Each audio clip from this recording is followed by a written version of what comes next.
ನಾವೇನು ಎದುರಿಸ್ತಾ ಇದ್ದೇವೆ, ಜಿಲ್ಲಾ ಪಂಚಾಯತಿ, ತಾಲೂಕ್ ಪಂಚಾಯತಿ ಇವೆಲ್ಲ ಚುನಾವಣೆಗಳು ಕಾರ್ಯಕರ್ತರ ಚುನಾವಣೆ ಇದೆ.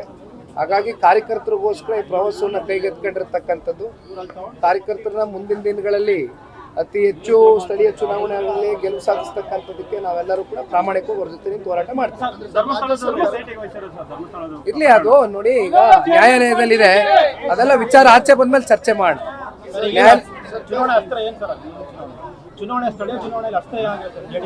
ಅಸ್ತ್ರ ಏನಿದೆ, ಪಕ್ಷ ಸಂಘಟನೆ ಅಷ್ಟೇ. ಇವತ್ತು ಈ ಸರ್ಕಾರದ ದುರಾಡಳಿತ, ಭ್ರಷ್ಟಾಚಾರ, ಹಗರಣ, ಬಹುಶಃ ಇದಕ್ಕಿಂತ ದೊಡ್ಡ ಅಸ್ತ್ರ ಸರಮಾಲೆ, ಇದಕ್ಕಿಂತ ದೊಡ್ಡ ಅಸ್ತ್ರ ಅಷ್ಟೇ, ಇದಕ್ಕಿಂತ ದೊಡ್ಡ ಅಸ್ತ್ರ ಇನ್ನೇನಿದೆ? ರಾಜ್ಯ ಸರ್ಕಾರ ಸಣ್ಣ ಸಣ್ಣ ವ್ಯಾಪಾರಿಗಳನ್ನ ಹೊಡಿಲಿಕ್ಕೆ ಹೊರಟಿದೆ. ಅದು ಕೇಂದ್ರ ಮತ್ತು ರಾಜ್ಯ ಸರ್ಕಾರ ಅಂತ ನೋಡಿ, ಇವತ್ತು ಇಲ್ಲಿ ಕಮರ್ಷಿಯಲ್ ಟ್ಯಾಕ್ಸ್ ನ ಕಲೆಕ್ಟ್ ಮಾಡ್ತಕ್ಕಂಥದ್ದು ರಾಜ್ಯ ಸರ್ಕಾರ. ರಾಜ್ಯ ಸರ್ಕಾರದ ಆರ್ಥಿಕ ಪರಿಸ್ಥಿತಿ ಇವತ್ತು ಸುನಾಮಿ ರೀತಿ ಆಗೋಗಿದೆ, ದಿವಾಳಿ ಎದ್ದೋಗಿದೆ.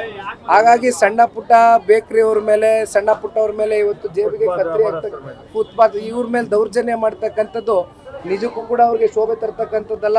ನಾನು ಇದ್ರ ಬಗ್ಗೆ ಇವತ್ತು ಮಾತಾಡೋಣ ಅಂತ ಅನ್ಕೊಂಡೆ. ಮುಖ್ಯಮಂತ್ರಿಗಳು ಇಲ್ಲಿವರೆಗೂ ಸಭೆ ಮಾಡಿಲ್ಲ ಅಂತಕ್ಕಂಥದ್ರ ಬಗ್ಗೆ ನಮಗೂ ಗೊತ್ತಿದೆ, ನಿಮಗೂ ಗೊತ್ತಿದೆ. ಆದರೆ ಮಾಧ್ಯಮದಲ್ಲಿ ಇವತ್ತು ಬೆಳಗ್ಗೆ ನಾನು ಬರ್ಬೇಕಾದ್ರೆ ಸುದ್ದಿ ನೋಡಿದೆ. ಅಂತಿಮವಾಗಿ ಇವರೆಲ್ಲ ಪಾಪ ಇವತ್ತು ಬೀದಿಗಿಳಿದು ಹೋರಾಟ ಮಾಡಿದಂಥ ಸಂದರ್ಭದಲ್ಲಿ ಮುಖ್ಯಮಂತ್ರಿಗಳೇನೋ ಬಹುಶಃ ಇವತ್ತು ಟೈಮನ್ನು ನಿಗದಿ ಮಾಡಿದ್ದಾರೆ ಅಂತಕ್ಕಂಥದ್ದು ನಿಮ್ಮ ಮಾಧ್ಯಮಗಳೆಲ್ಲ ನೋಡಿದ್ದೇನೆ. ಇದು ನೋಡಿ ನಾಳೆ ದಿನ ಉತ್ತರ ಕೊಡ್ತಾರೆ.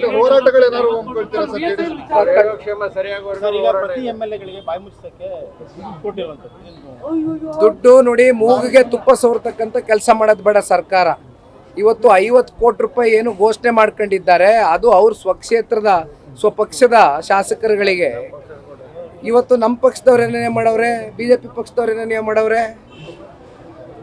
ಆದರೆ 50 ಕೋಟಿನೂ ಕೂಡ ಅವ್ರ ಪಕ್ಷದ ಶಾಸಕರಿಗೆ ಇವತ್ತೇನು ಘೋಷಣೆ ಮಾಡ್ಕೊಂಡಿದಾರಲ್ಲ, ಇದು ಸಮರ್ಪಕವಾಗಿ ನಿಜಕ್ಕೂ ಕೂಡ 50 ಕೋಟಿ ಕೊಡ್ಲಿಕ್ಕೆ ಆಗ್ತದ ಆಯಾ ತಾಲೂಕುಗಳಿಗೆ, ಶಾಸಕರಿಗೆ, ಅಥವಾ ಜಸ್ಟ್ ಮೂಗುಗೆ ತುಪ್ಪ ಸೋರ್ತಕ್ಕಂಥ ಕೆಲಸನ ಅಂತಕ್ಕಂಥದ್ದು ಸರ್ಕಾರ ಉತ್ತರ ಕೊಡಬೇಕು ಮುಂದಿನ ದಿನಗಳಲ್ಲಿ.